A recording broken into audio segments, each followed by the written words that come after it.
Hey, what's up, guys? This is Will with another Pokemon X and Y Wi-Fi battle against passerby Darius. He's got some pretty good Pokemon. He's got some pretty standard OU Pokemon, Gengar and Blaziken and Greninja and Skarmory. He's bringing with him a Toxicroak, which is one of my favorite Pokemon. If my favorite Pokemon wasn't Sceptile, then it would be either Flygon or Toxicroak.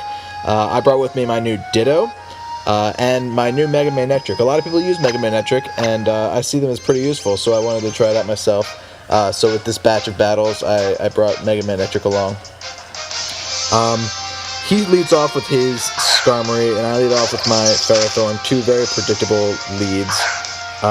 What's not predictable is what he ends up doing here. I switch out because I want to see if I can get a free if he's going to use Stealth Rock, then I want to get in Volcarona as soon as possible, because Volcarona is going to be torn apart by Stealth Rock because I don't have a spinner or a Defogger. And he goes right for a Brave Bird. Maybe he predicted my switch into Volcarona right away. I don't know. If so, that's a great move on his part, but I get a burn off, which is nice. However, in the first turn of the battle, I'm already down 6-5. And all he's got is a burned Skarmory. I switch into my Manectric, it runs Flamethrower, so I'm going to try to get that off, and he's able to predict me once more, and switch into Blaziken. And I'm happy that he's able to make these predictions, because I'm thinking this is going to be a great battle. Just based on the fact that the trainer is able to make predictions. If the trainer can have the best Pokemon in the world, but if he doesn't switch out and predict what the other person's going to do, then it's really easy to take apart a team, no matter how good their Pokemon are.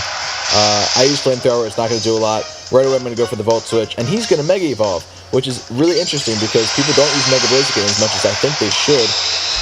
Not because Mega Blaziken's necessarily better than Blaziken. Blaziken's really viable by itself. It does a lot of the same things that Mega Blaziken does. I just think Mega Blaziken's cool as hell. Right when the 6th gen was announced and Mega Evolution, he's kind of like the poster child for Mega Evolution. Anyway, I switch into my Aegislash, hoping that it's not his Earthquake isn't going to do it, because I predicted the Earthquake on my Manectric. Hoping it won't do much to me, so I can activate Weakness Policy, which is exactly what happens. Weakness Policy is a great item to run on Aegislash. I just recently started running it, and it works wonders because if in his defense form he can take a lot of hits, but even super effective hits, and he's able to get up a free Nasty Plot and a free Swords Dance in one hit.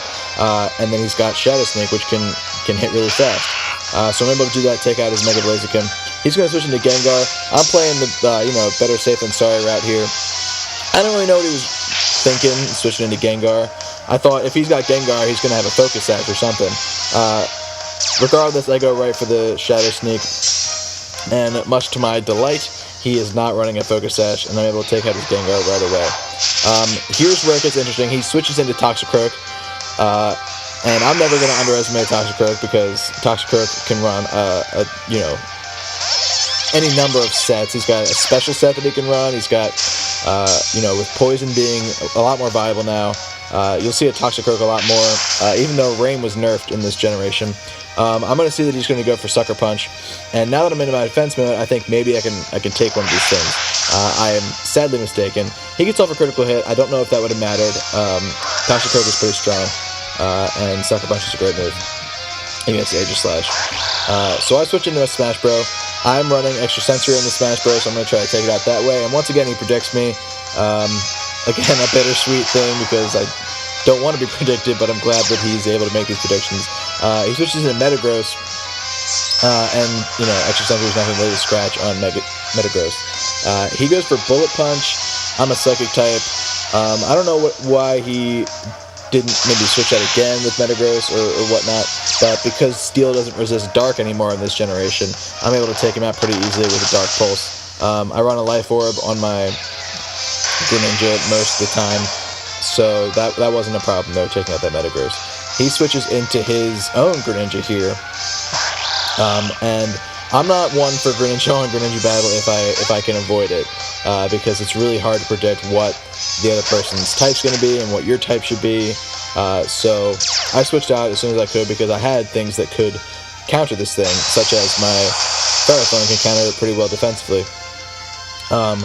He starts trying to use as many, I don't know if he's been up against Ferrothorns before, but he just starts experimenting with as many moves as he can with his Greninja, and I'm just going to get Leaf Seed off. He's not going to do much with Scald. He's not going to do much with Extra Sentry. Whenever I'm up against Ferrothorn using my own Greninja, I go right for Dark Pulse because I know that it's not resisted by Steel or Grass, and all of the other moves pretty much are. Even though it's not going to do a lot of damage, even to Ferrothorn, because Ferrothorn is super bulky and defensive. He uses Dark Pulse there, didn't really do a lot, and I'm able to get off a Gyro Ball and knock him down into the red with my Leech Seed. I'm going to go for a Protect here to see if I can't sap as much health as I possibly can. See maybe if I can't knock this thing out with this final Leech Seed. I don't know how much percentage he has left or what.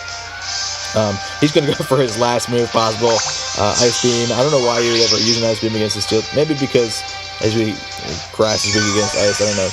He's not done yet, though, with this Leech Seed, so I throw a Hail Mary, go for a second Protect, and hallelujah, it lands, and I'm able to just sap this thing to death. He doesn't have a lot of options left. He's got his Skarmory left, and that might be it. I think that's it. He's got his Skarmory left, maybe another Pokemon, I'm not sure. Maybe his Toxicroak is left too. He throws in his Skarmory. He's just trying to get a Roost off because there's not a whole lot of things that Ferrothorn can do to Skarmory other than seed him, and he can always switch out if he gets seeded, which is exactly what he ends up doing. But here, I'm going to switch out once more, try what I did before by switching into my Manectric. Eventually, I'm going to start by trying to just knock this thing down with Life Orb, or with a Leech Seed and burn damage. And he uses a Dark Pulse on his Skarmory, which was interesting because if you're going to try tricky stuff, at least give Skarmory is a physical attacker, so don't give him Dark Pulse. So that was weird. But I'm just sapping as much as I possibly can from this thing before I switch out to my Manectric. He tries to use I forget what he tries to use here. Roost. Yeah, he uses Roost. And so I see this as the opportunity to use Flamethrower. He doesn't have anything that resists Flamethrower anymore since I took out his Blaziken.